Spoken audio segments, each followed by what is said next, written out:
The main issue is that they are not even talking about touching the really big items in the budget.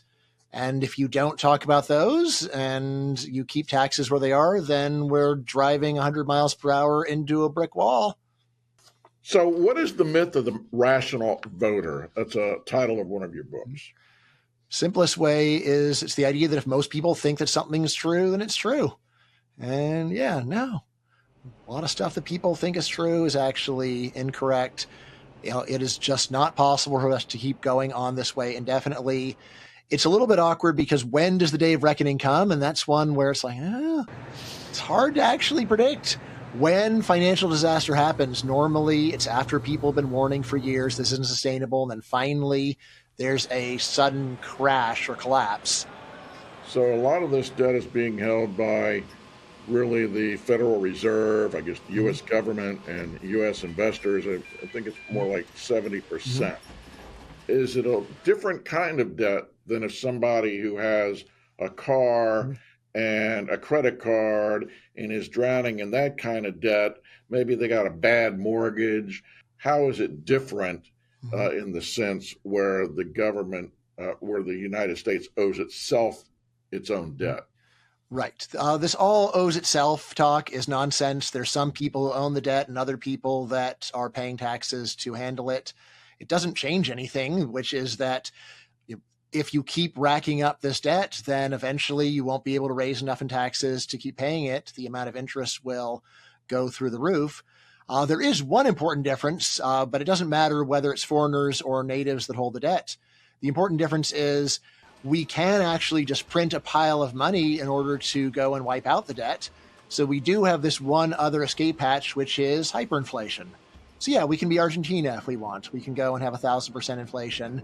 You might have noticed that people freaked out when we had 10% inflation, but yes, it can get 100 times worse. It can get 10,000 times worse. There are plenty of countries that have done so. And why did they do it? They did it because they were spending way more money than they could raise in taxes. So it's not much of a consolation.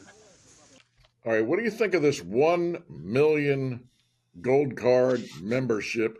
1 million people buying a $5 million membership to come into the country, sort of a green card, and eventually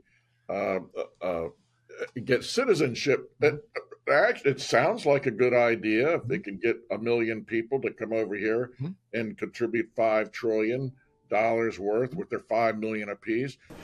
These companies can go and buy a gold card, and they can use it as a matter of recruitment. At the same time, the company is using that money to pay down debt. We're going to pay down a lot of debt with that. Does that sound like a good idea? I am very much in favor of that. I have another book called Open Borders, The Science and Ethics of Immigration. I'm in favor of getting immigration up by hook or by crook. I don't think there's anywhere near 1 million people on Earth willing to pay $5 million to come here. Why not? Because if you got $5 million to spare, your life is already really good. You don't need to move to the United States. The people that are most eager to move to the United States do not have $5 million. You might, if you were to go and cut the price down to say $50,000, then I think you get tens of millions of people to come.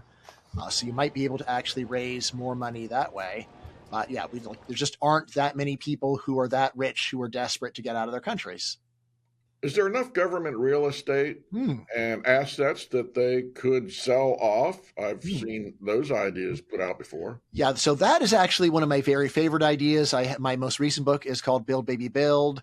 And then in some related pieces, I talk about that. Yeah, so the U.S. federal government does own a crazy amount of land.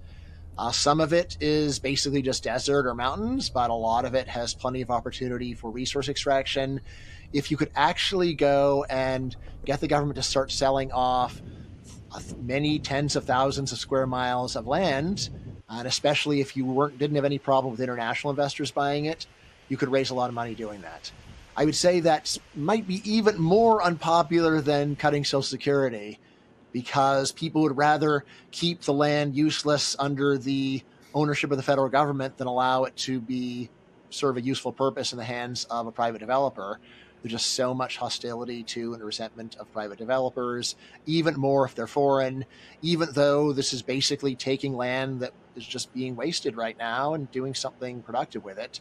I think this would be an incredible conclusion of our fiscal disaster is, oh, well, we wound up going and selling off most of Alaska. And now we can get a ton of oil and stuff out of it. That would be great if it happened. But if we were rational enough to actually think about selling off federal land, we wouldn't be in this boat in the first place.